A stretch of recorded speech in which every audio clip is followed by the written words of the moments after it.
Dear students, welcome back to Janaki Tutorials. So today we will discuss about important questions in statistics question paper midterm.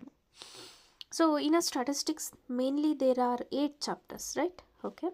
Before subscribe my channels, then I will share these notes in a Telegram group. Telegram group link will I share in the description box. Please go through this, okay, and subscribe, share my channel. See, there are mainly 8 chapters in a statistics. In a midterm examination they will give you 4.5 or 4.2 of 2 percentage of this.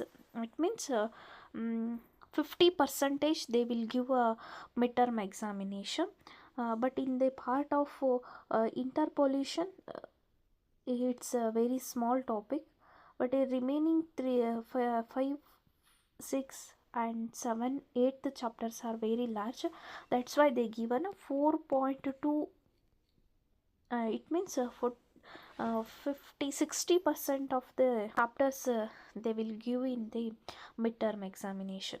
So come to the point. In a vital statistics, there are 15 marks one question they give. Index number 15 marks one question. Maybe third R fifth chapter base ಮೇಲೆ ಅವರು ಇನ್ನೂ ಒಂದು 15 marks question ಅವ್ರು ಕೊಡ್ಬೋದು. ಓಕೆನಾ?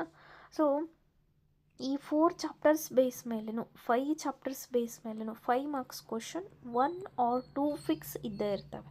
ಓಕೆನಾ? 15 marks questions ಈ 4th ಚಾಪ್ಟರಲ್ಲಿ ಬರಲ್ಲ. ಇದರಲ್ಲಿ 5 ಮಾರ್ಕ್ಸ್ ಇನ್ 2 ಕ್ವಶನ್ಸ್ ಬರ್ತವೆ, ಫಿಕ್ಸ್ ಅವೇ. ಯಾವ್ದು ನಾನು ಹೇಳ್ತೀನಿ ಅದೇ. ಸೊ ಅಪ್ಕಮಿಂಗ್ ಕ್ಲಾಸಸ್ ಒಳಗಡೆ ಅದೊಂದು ವಿಡಿಯೋ ಮಾಡಿ ನಾನು ಸೆಂಡ್ ಮಾಡ್ತೀನಿ. ಓಕೆ, ಅದಕ್ಕೆ ಏನು ಮಾಡಿರಿ, ಸಬ್ಸ್ಕ್ರೈಬ್ ಮಾಡಿರಿ, ನೋಟಿಫಿಕೇಷನ್ ಎಲ್ಲ ನಿಮಗೆ ಬರುತ್ತೆ. ಓಕೆನಾ? ಸೊ ಫಸ್ಟ್ ನೋಡೋಣ ನಾವು 15 ಮಾರ್ಕ್ಸ್ ಕ್ವಶನು ಈ ವೈಟಲ್ ಸ್ಟ್ಯಾಟಿಸ್ಟಿಕ್ಸ್ ಚಾಪ್ಟರಲ್ಲಿ ಯಾವ ಥರ ಬರುತ್ತೆ. That is STDR. ಓಕೆನಾ? ಸೊ ಏನಿದೆ ಕ್ವಶನ್ನು ನೋಡ್ತಾ ಹೋಗೋಣ ಡೈರೆಕ್ಟಾಗಿ. ಸೊ ಟೈಮ್ ವೇಸ್ಟ್ ಮಾಡೋದು ಬೇಡ. For the following data compute standard death rate and comment ಅಂತ ಹೇಳಿದೆ. Okay, standard death rate means STDR, ಶಾರ್ಟಾಗಿ ಸ್ಟ್ಯಾಂಡರ್ಡ್ ಡೆತ್ ರೇಟ್ ಅಂತಂದು ಹೇಳಿ. ಓಕೆ, ನಾವು ಕ್ಯಾಲ್ಕುಲೇಷನ್ನು ತುಂಬಾ ಈಸಿಯಾಗಿದೆ. ಏನಿಲ್ಲ, ಇಷ್ಟೇ ಇರೋದು ಕ್ಯಾಲ್ಕುಲೇಷನ್, 1 ಪೇಜ್. ಇಷ್ಟು ಕ್ಯಾಲ್ಕುಲೇಟ್ ಮಾಡಿದರೆ ಸಾಕು, ನಮಗೆ 15 ಮಾರ್ಕ್ಸ್ ಬರುತ್ತೆ. 10 ಮಾರ್ಕ್ಸ್ ಬರುತ್ತೆ. ನೋಡೋಣ ಯಾವ ಥರ ಇದೆ ಕ್ಯಾಲ್ಕುಲೇಷನ್ ಅಂತ ಹೇಳಿ. ಸೊ ಅವ್ರು ಏನು ಕೊಡ್ತಾರೆ ಅಂದರೆ, ಒಂದು ಏಜ್ ಗ್ರೂಪ್ ಕೊಡ್ತಾರೆ, ಲೊಕ್ಯಾಲಿಟಿ A, ಲೊಕ್ಯಾಲಿಟಿ B ಕೊಡ್ತಾರೆ. A ಲೊಕ್ಯಾಲಿಟಿಯಲ್ಲಿ ಡೆತ್ ಎಷ್ಟಾಗಿದೆ, ಪಾಪ್ಯುಲೇಷನ್ ಎಷ್ಟಿದೆ. B ಲೊಕ್ಯಾಲಿಟಿಯಲ್ಲಿ ಡೆತ್ ಎಷ್ಟಾಗಿದೆ, ಪಾಪ್ಯುಲೇಷನ್ ಎಷ್ಟಿದೆ. ದೆನ್ ಸ್ಟ್ಯಾಂಡರ್ಡ್ ಪಾಪ್ಯುಲೇಷನ್ ಅಂತ ಹೇಳಿ ಕೊಡ್ತಾರೆ. ಓಕೆನಾ? ಸೊ ಈ ಥರ ಕ್ವಶನ್ ಇದ್ದಾಗ ಯಾವ ಥರ ಸಾಲ್ವ್ ಮಾಡಬೇಕು. ಒಂದೊಂದು ಕ್ವಶನ್ ಒಳಗಡೆ ಈ ಸ್ಟ್ಯಾಂಡರ್ಡ್ ಪಾಪ್ಯುಲೇಷನ್ನ ಕೊಡೋದೇ ಇಲ್ಲ. ಆವಾಗ ಕ್ವಶನ್ನ ಒಂದು ಸ್ವಲ್ಪ ಇನ್ ಡೀಟೇಲಾಗಿ ನೋಡ್ಕೋಬೇಕು. ಇಲ್ಲಿ ಕಂಟಿನ್ಯೂಡ್ ಕ್ವಶನ್ ಏನಿರುತ್ತೆ ಅಂದರೆ, locality as population is considered as a standard population for both locality ಅಂತ ಹೇಳಿರುತ್ತೆ.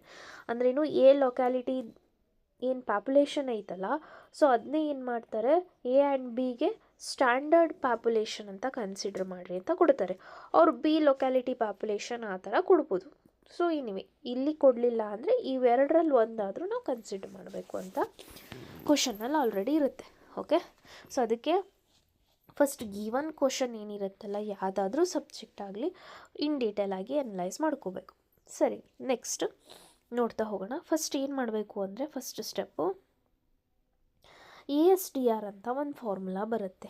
ಏನಂದರೆ, number of death in a specific age group in a year divided by average population in that age group in the year into 1000. So ಒಂದು observe ಮಾಡಿರಿ, ಇಲ್ಲಿ 1000 first chapter ಆಗಿದ್ದರೆ into 1000 ಬರುತ್ತೆ. ನೆನಪಿರಲಿ ನಿಮಗೆ, ಇದಕ್ಕೋಸ್ಕರ ಹೇಳ್ತಿದ್ದೀನಿ. Second chapter index number related any questions ಬಂದರೆ ಅಲ್ಲಿ ಇಂಟು 100 ಬರುತ್ತೆ. ಓಕೆನಾ? ಫಸ್ಟ್ 1000, ಸೆಕೆಂಡ್ ಚಾಪ್ಟರಲ್ಲಿ 100 ಬರುತ್ತೆ. ಸೊ ಇಲ್ಲೇನೂ ಇಲ್ಲ, ಇದು ಫಾರ್ಮುಲಾ ನೋಡಿದ್ರಷ್ಟೇ ಇಷ್ಟು ಉದ್ದ ಇದೆ, ಇದರಲ್ಲಿ ಏನೂ ಇರಲ್ಲ. ಸೊ ಡೆತ್ ಎಷ್ಟಾಗಿದೆ ಡಿವೈಡೆಡ್ ಬೈ ಎವರೇಜ್ ಪಾಪ್ಯುಲೇಷನ್ ಎಷ್ಟಿದೆ ಅಂತ ಬರೀಬೇಕಷ್ಟೆ, ಇಂಟು 1000. ಸರಿ, ಏನಕ್ಕೆ ಬೇಕು ಅಂದರೆ ನಾವಿಲ್ಲಿ ಕ್ಯಾಲ್ಕುಲೇಷನ್ ಮಾಡಬೇಕಲ್ಲ. ಸೊ ಕ್ಯಾಲ್ಕುಲೇಷನ್ ಮಾಡಲಿಕ್ಕೆ ಫಾರ್ಮುಲಾ ಏನಿದೆ ಅಂದರೆ summation P A divided by summation P ಇದೆ, sorry sigma P A divided by sigma P B ಇದೆ. ಸೊ ಬಿಫೋರ್ ಆಫ್ ದ್ಯಾಟ್ ನಮಗೆ ಪಿ ಎ ಬೇಕಲ್ಲ. P means standard population, already ಕ್ವಶನಲ್ಲಿ ಕೊಟ್ಟಿದ್ದಾರೆ. ಎ ಅಂದರೆ ಏನು? That is A S D R. ಅದನ್ನು ನಾವು ಕ್ಯಾಲ್ಕುಲೇಟ್ ಮಾಡಬೇಕು. ಸೊ ಹೆಂಗೆ ಕ್ಯಾಲ್ಕುಲೇಟ್ ಮಾಡಬೇಕು? ಸ್ಪೆಸಿಫಿಕ್ ಏಜ್ ಒಳಗಡೆ ಎಷ್ಟು ಡೆತ್ ಆಗಿದ್ದಾವೆ ಡಿವೈಡೆಡ್ ಬೈ ಅವರೇಜ್ ಪಾಪ್ಯುಲೇಷನ್ನ ಕ್ಯಾಲ್ಕುಲೇಟ್ ಮಾಡಬೇಕು. ಓಕೆ ಸರಿ, ಓಕೆ. ಪಾಪ್ಯುಲೇಷನ್ ಆಲ್ರೆಡಿ ಅವ್ರು ಕೊಟ್ಟಿರ್ತಾರೆ, ಅದನ್ನೇ ಡಿವೈಡ್ ಮಾಡಬೇಕು. ಸೊ ಏನಂದರೆ ಒಂದು ಎಕ್ಸಾಂಪಲ್ನ ಈ ಥರ ನೀವು ಬರೀಬೇಕು. ಏನಂತ ಹೇಳಿ, first same age column, death column, population ಇಷ್ಟೂ ನಿಮಗೆ ಕ್ವಶನ್ ಒಳಗಡೆ ಕೊಟ್ಟಿರ್ತಾರೆ. ಇಷ್ಟು 3 ಕಾಲಮ್ ಹಾಕ್ಕೊಂಡ್ಬಿಟ್ಟು next A S D R. A S D R ಅಂದರೆ ಇದೆ, ಎ ಎಸ್ ಡಿ ಆರ್ ಪ್ರತಿ ಕಾಲಮ್ ಒಳಗಿಂದು ನಾವು ಕ್ಯಾಲ್ಕುಲೇಟ್ ಮಾಡಬೇಕು. ಹೇಗೆ? 72 divided by 4000 into 1000 that is 18. 54 divided by 9000 into 6, sorry, into 1000 that is 6. 98 divided by 7000 into 1000 that is 14. 129 divided by 3000 is 43. ಓಕೆನಾ? So ಈ ಥರ ಕ್ಯಾಲ್ಕುಲೇಟ್ ಮಾಡಾದಮೇಲೆ ಸ್ಟ್ಯಾಂಡರ್ಡ್ ಪಾಪ್ಯುಲೇಷನ್ ಕ್ವಶನಲ್ಲಿ ಆಲ್ರೆಡಿ ಕೊಟ್ಟಿರ್ತಾರಲ್ಲ ಅದನ್ನ ಹಾಕ್ಕೋಬೇಕು. ನೆಕ್ಸ್ಟ್ ಏನು ಮಾಡಬೇಕಂದ್ರೆ ಪಿ ಎ ಅಂದರೆ ಇವಾಗ ನಾವೇನು ಕ್ಯಾಲ್ಕುಲೇಟ್ ಮಾಡಿರ್ತೀವಲ್ಲ ಅದನ್ನು ಪ್ಲಸ್ ಪಿ ಮೀನ್ಸ್ ಇಲ್ಲಿ ಕ್ವಶನಲ್ಲಿ ಕೊಟ್ಟಿರೋ ಸ್ಟ್ಯಾಂಡರ್ಡ್ ಪಾಪ್ಯುಲೇಷನ್ ಎರಡೂ ಮಲ್ಟಿಪ್ಲೈ ಮಾಡಿದರೆ ಈ ಥರ ಆನ್ಸರ್ಸ್ ಬರ್ತವೆ. ಹೇಗೆ? 18 ಇಂಟು 6000. ಓಕೆನಾ? That is 1,08,000. Next 6 into 12,000 that is 60,000. Next ಅದೇ ಥರ 14 ಇಂಟು 8,000, 43 ಇಂಟು 4000 ಮಾಡಿದರೆ ನಮಗೆ ಆನ್ಸರ್ಸ್ ಬರುತ್ತೆ. ಸೊ ನಮ್ಮದು ಫಾರ್ಮುಲಾ ಏನಿದೆ ರೀ, sigma P A divided by sigma P ಇದೆ. ಸೊ ಇದು ಪಿ, ಇದನ್ನ ಟೋಟಲ್ ಮಾಡಿದರೆ ಸಿಗ್ಮಾ ಪಿ. ಇದು ಪಿ ಎ, ಇದನ್ನ ಟೋಟಲ್ ಮಾಡಿದರೆ ಸಿಗ್ಮಾ ಪಿ. ಓಕೆ, ಇಷ್ಟೇ ಇರೋದು ಕ್ವಶನ್, ಏನಿರಲ್ಲ. ಈ 3 ಕಾಲಮ್ಸ್ ಅವರೇ ಕೊಟ್ಟಿರ್ತಾರೆ. ಎ ಎಸ್ ಡಿ ಆರ್ನ ಕ್ಯಾಲ್ಕುಲೇಟ್ ಮಾಡಬೇಕು. ಹೆಂಗೆ ಮಾಡಬೇಕು? Death divided by population into 1000 ಮಾಡಬೇಕು. Next A S D R ಬರುತ್ತೆ. ಈ A S D R is considered as a A, then this is P multiplied both, that is P A. ಇಷ್ಟು ಮುಗೀತು first. Same ಇದೇ ಥರ locality ಬಿದು ಮಾಡ್ಕೋಬೇಕು. Standard population fix ಇದೇ ಇರುತ್ತೆ. ಇದಾದಮೇಲೆ ಲಾಸ್ಟಿಗೆ S T D R of A ಸಪ್ರೇಟಾಗಿ ಕ್ಯಾಲ್ಕುಲೇಟ್ ಮಾಡಬೇಕು. S T D R of A ಅಂದರೆ summation P A divided by sigma P A divided by sigma P. Sigma P A ಎಷ್ಟು ಬಂದಿದೆ? 4,64,000. Okay, next sigma P ಎಷ್ಟಿದೆ? 30,000. So simplify ಮಾಡಿದರೆ 15.47. Next S T D R of B ಅಂದರೆ B ಲೊಕ್ಯಾಲಿಟಿದು.